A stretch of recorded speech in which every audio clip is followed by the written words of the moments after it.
Come with me and you'll see some pure chocolate mesmeration.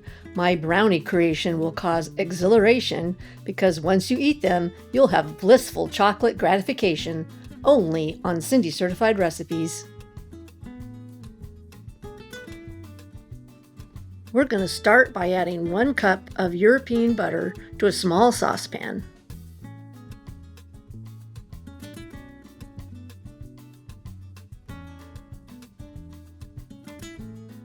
Then you're going to add in your 72% cocoa chocolate chips,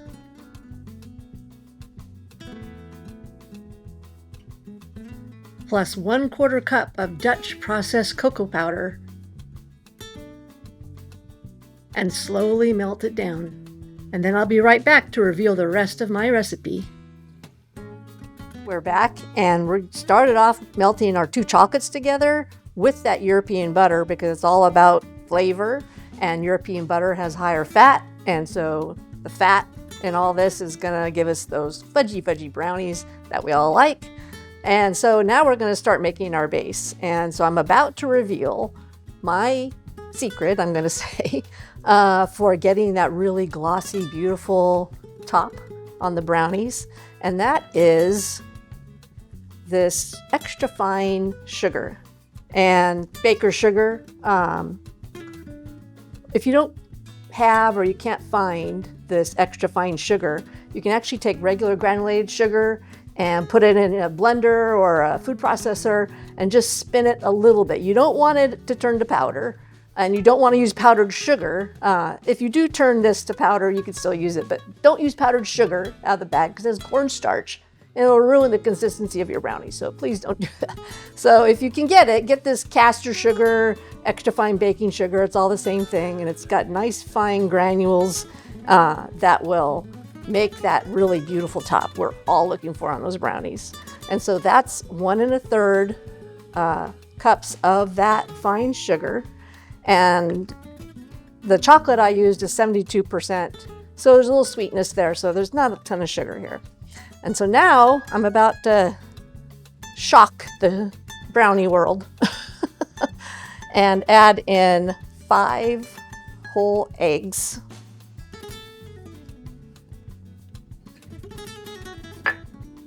And 3 egg yolks. Remember? Fat, fat, fat. We want fudgy.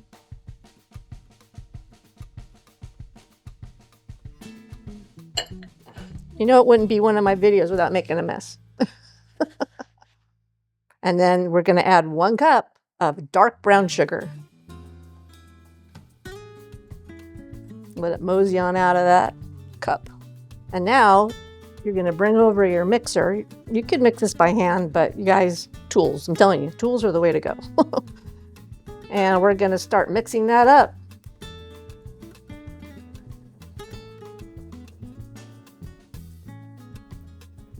And what we're looking for is getting that sugar incorporated into the eggs so that it's not grainy.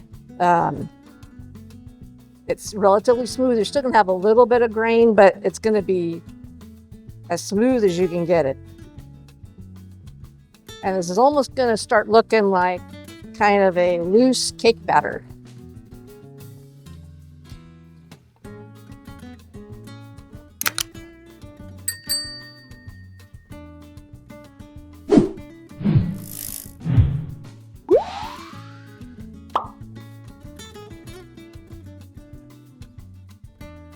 I like to work my way up to high when I mix things.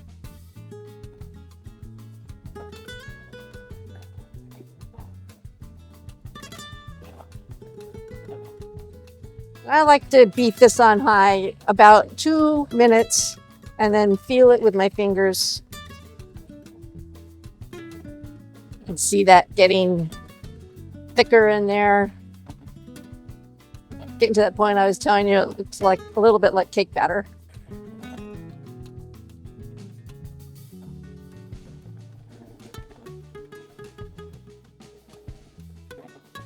And if you were using regular sugar, it would take twice as long. Easy. All right. We're going to give that my finger test.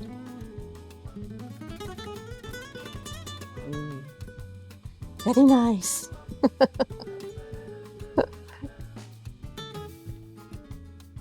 Okay, now we're going to add in 2 teaspoons of vanilla.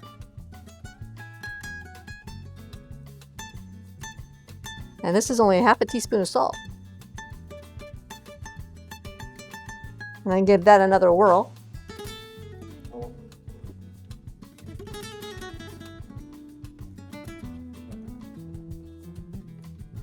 Okay, that's good.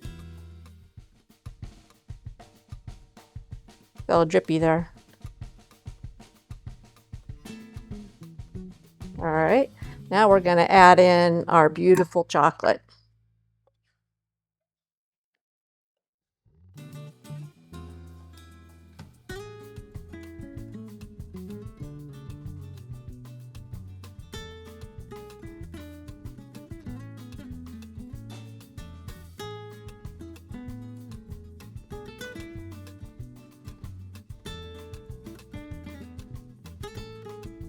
Use my little spatula. Get all of that chocolate.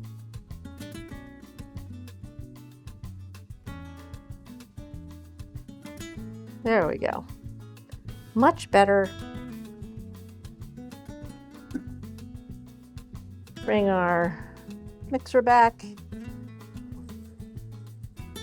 Stir in that chocolate.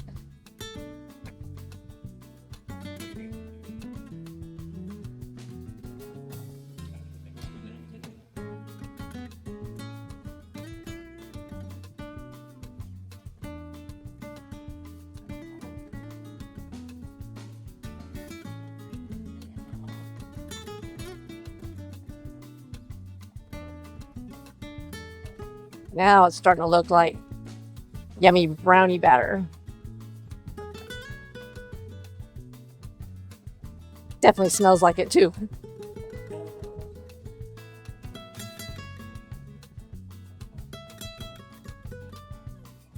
That's good.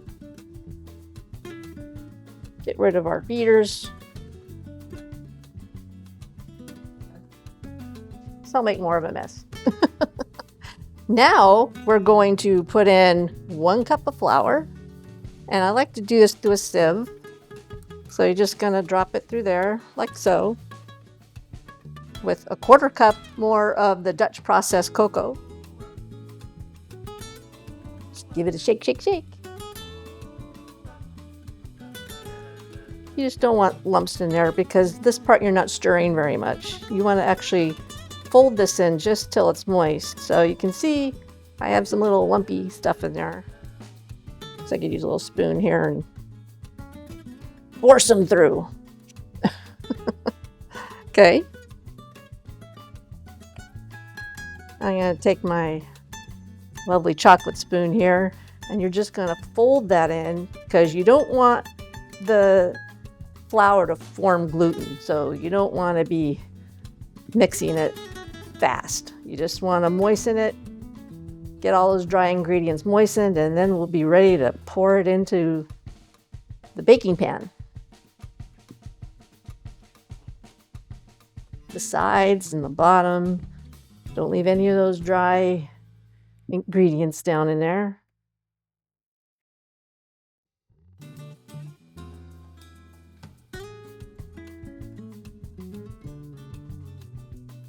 Looking really good, you guys. Lovely. All right, gonna bring over my pan. And what I did here is I just took, this is an 8x8 pan, and I just put a little bit of butter on the sides here to hold it. Because if you put butter in the bottom, then it actually adds a little more friction to pull on when you pull the brownies out when they're done, when they've cooled down. So I just like to put butter for this on the sides here to hold the parchment there so it's not flopping around while I'm trying to pour the batter in there. So we're gonna pour that batter in there now. See if I can do this without making a mess.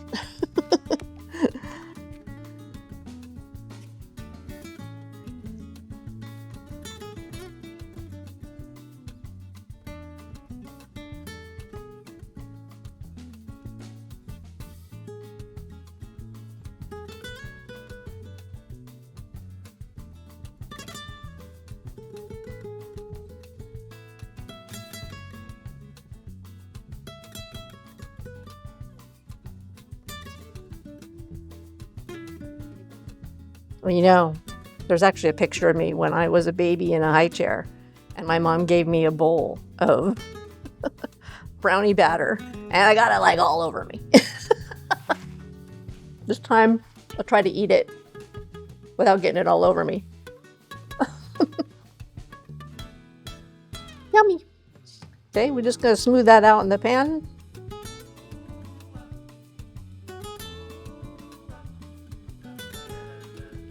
And if you want to add nuts or pieces of chocolate, totally up to you. But I like to see that glistening, glossy top. It's just beautiful, and the crackly finish. You'll see. So there we have our brownie batter. I don't want to tilt it too much. And that's going to go in my preheated oven, 340 degrees, because this has to cook quite some time, about 40 minutes. We're going to check it at 40 minutes. And then at that point, you need to check it often because it can overcook like super fast. So we'll be looking for, with a toothpick, some wet crumbs on there, not batter, but some wet crumbs. And that's going to go. And I got to lick this spoon. Delicious.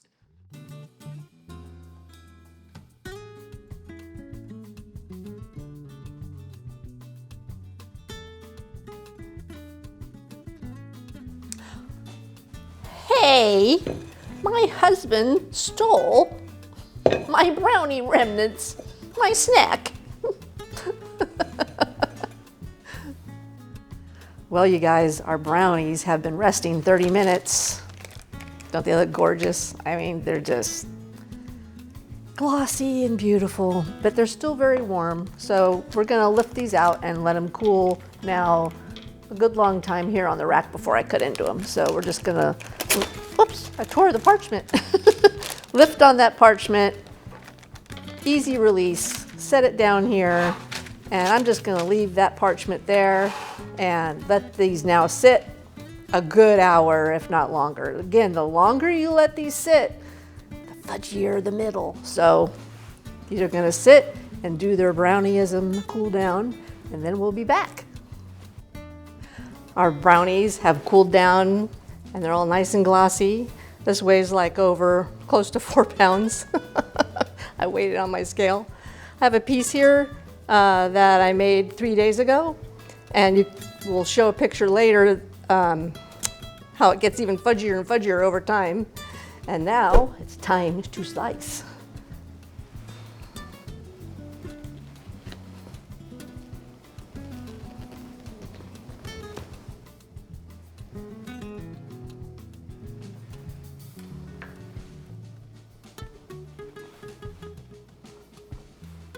I'll just lift it up for you guys. So you see that? It's gorgeous. I'm gonna cut a square, a rectangle.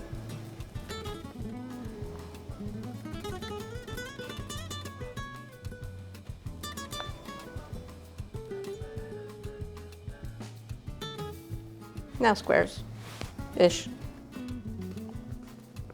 This is a cake knife I'm using.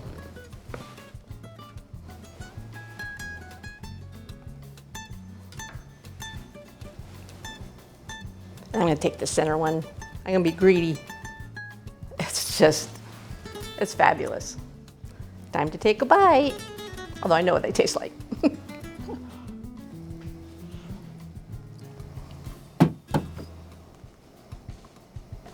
You guys should be jealous. However, now you have the recipe and you can make these at home. And you know what? I'm going to tell you a story. All the parties I've been to and potlucks and things like this got asked for so often, it got to a point where I was writing up little cards and handing them out days before computers and phones. Don't want to date myself too much. I'm telling you, this will be your new go-to brownie. It is just out of this world. And you're all saying, oh my God, but you had so many eggs. Telling you, it's the way to go. All fat makes a fudgy brownie, and there's nothing like it. So, I hope you guys enjoyed this video, and I hope you give me a like and subscribe if you haven't already. Share it with your friends, and check out my playlists for a whole bunch of new favorites you might find. And we'll see you next time on Cindy Certified Recipes. Fudgy brownies coming your way. Bake some up soon and have a delicious brownie day. And if it's time tested, top-notch ingredients, and the talk of the table, it's Cindy Certified.